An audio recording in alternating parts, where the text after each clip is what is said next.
फिर जाकर के एक कस्बे में वेश्या के यहाँ पहुंचे और वेश्या ने कहा कि उस कमरे में आप जाइए, तो वहां फिर चले गए। तो जाकर के देखते हैं कि एक 16 किशोरी लड़की वहां पर रो रही है। तो उन्होंने कहा, बच्ची तुम क्यों रो रही हो? तो वो बोली नहीं बहुत देर, पर कहा कि आखिर बताओ तुमको क्या तकलीफ है? तो उसने कहा कि हम बहुत छोटे थे, छोटी सी अवस्था में हमको बदमाश पकड़ ले आए, माता हमारे घर पर डाका पड़ा था और हमको ले आए हैं और उन लोगों ने यहाँ पर वेश्या घर में आकर के हमको बेच दिया और इन्होंने अब हमको इस खोटे कर्म के लिए यहाँ पर ला करके खड़ा कर दिया। उन्होंने काजी ने कहा कि बेटी ये बताओ तुमको मालूम किस गांव की रहने वाली थी? तो कहने लगी, हाँ थोड़ी थोड़ी याद में फला गांव की रहने वाली थी। बोले कि तुमको पिता का नाम याद है? तो धीरे धीरे उन्होंने सारा वहां का परिचय पूरा बताया। काजी जी उठे, अपनी बेटी को देख करके अपने बाम छाती से लगा लिया और अश्रुधारा बहने लगी और कहा कि काजी उस फकीर का ये कलाम बिल्कुल सत्य है कि अगर मुर्शिद कहे तो मुसल्ले को सलाम में बोल दे।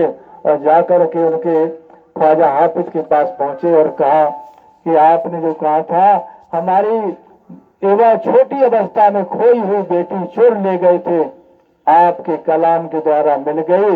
तो कहने का मतलब प्रेमियों ये है कि जो गुरु कहा करे तुम सोई और मन के कहे करो मत कोई।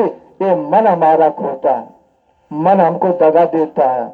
आप लोग ये सुन रहे हैं, ये किसको सुनाया जाता है? ये मन को सुनाया जाता है। हमारे आपको मन को समझौती दी जाती है कि अरे मन, इस संसार में कुछ नहीं है, तू गलत रास्ते पर जा रहा है।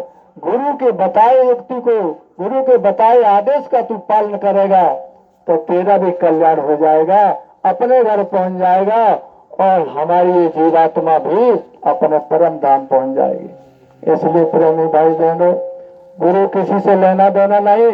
गुरु आपको आपकी सेवा को लेकर के, आपके तन की सेवा, धन की सेवा लेकर के और हमारे आपके कर्मों का कर्जा कटाते हैं। कितने लोगों से सेवा इकट्ठा किया जाता है, क्यों किया जाता? बहुत से लोग ये सोचते हैं कि ये तो इकट्ठा करते। अरे आपके जो धन की सेवा आती है, आपके लोगों के बैठने के लिए, उनकी सेवा के लिए आपके धन से सेवा कराई जाती है।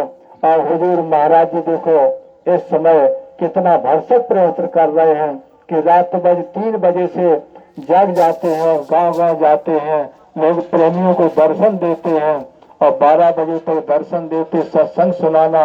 हुजूर महाराज जी को तो भोजन करने की भी फुर्सत नहीं है। ये क्यों है? हमारे आपके लिए, हमारे आपके लिए इतना प्रयत्न कर रहे हैं तो हमको आपको भी गुरु के आदेश पर शाकाहार का प्रचार और ये जो भी सत्संग है और भजन है, ये हमको आपको करना चाहिए। तो कहना ये है कि गुरु के आदेश में चलना है। धन की सेवा जो आप लोग देते हो तो धन का हम लोग क्या करते हैं, गुरु क्या करते हैं? तो आपके मैंने किसी क्लास में पढ़ा था कि जो धन बाढ़, जो जल बाढ़े नाव में और घर में बाढ़े दाम और दोनों हाल पूरे छे, यही सज्जन का काम। अच्छा बताओ, नदी में आप नाव में बैठ करके जा रहे हैं और नदी में अगर पानी भरने लगे तो क्या आप उलीचोगे नहीं? अगर उलीचोगे नहीं सब डूब के मर जाओगे।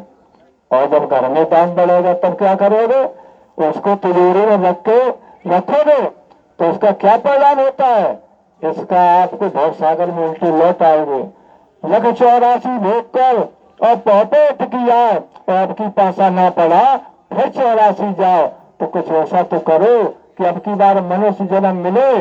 तो महात्मा समझाते हैं कि जब आपके घर में दाम बढ़े, लड़कों की सर्विस लग जाए, प्रॉपर्टी बढ़ जाए, रोजगार बढ़ जाए, तो उसमें से कुछ धन गुरु की सेवा में आपको लगाना चाहिए। मुझे एक कहानी याद आ गई गुरु महाराज की। गुरु महाराज कहीं अपना भजन पूजा कर रहे थे तो उनका गुरु के बताए रास्ते पर उन्होंने एक घर से एक रोटी मांगने का ही निश्चय किया। 7 घर से 7 रोटी मांगे, अपना 1 रोटी खाए, भजन किए। तो गुरु महाराज एक क्षेत्र में गए तो लोगों ने देखा ये अच्छे महात्मा हैं, और उनके गांव में एक बूढ़ा आदमी चारपाई पर पड़ा, महीना से हो गए और मर नहीं रहा था। घर वाले परेशान, गांव वाले सोच रहे कि ना रोटी खाता ना पानी पीता, मर भी नहीं रहा, या तो मर जाए या जिंदा हो जाए। तो गुरु महाराज पहुंच गए तो लोगों ने कहा, बाबा जी तुम महात्मा हो, या तो उनको जिंदा करो या उनको मार डालो। गुरु महाराज ने कहा, मेरा इनमें दोनों एक भी काम नहीं, मैं जिंदा कैसे करूं, कैसे मार डालूं, मैं तो एक साधु आदमी हूं। तो लोग हट कर गए कि नहीं आप ऐसा कर सकते हो।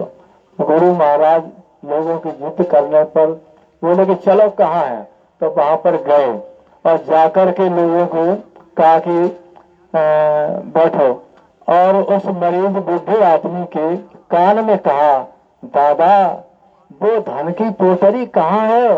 बोले कि दांत के नीचे गड़ी है।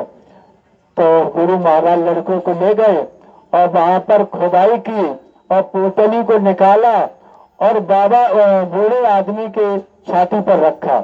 जैसे छाती पर रखा तैसे प्राण निकल गए। जब निकल गए तो लोग बड़ा दंग रह गए, ये तो पहुंचे हुए महात्मा है। तो गुरु महाराज ने कहा, इनकी अंत्येष्ट क्रिया करो, और ये धन की पोटली जो है जहां आप चाहो वहां जमीन में दबा दो, और जब तक मैं नहीं आऊंगा तब तक इसको खोलना नहीं। बोला ठीक है। अब गुरु महाराज जब भी गए हो और गए तो कहा, वो धन की पोटली कहाँ गाड़ी, चलो मेरे सामने निकालो। जब उसकी खुदाई की तो देखा उसमें जो एक सर्प निकला। जब सर्प निकला फनफनाता हुआ तो बच्चे डर के मारे, बोले कि इसको मारो। स्वामी जी महाराज ने कहा, मारो नहीं, ये तुम्हारा बाप है। तो बाप का मतलब ये है, इनकी आस्था धन में थी, 1 पैसा का भी कभी धर्म कर्म में खर्च नहीं किया, इन्होंने सब इकट्ठा किया।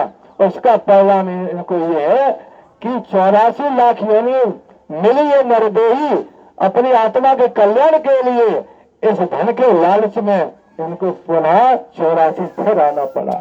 इसलिए प्रेम ये धन को भी कुछ काम में लाओ। और धन के कहाँ खर्च करोगे? अगर आप अपने मन से दान पुण्य और दुनिया के कर्म काज करोगे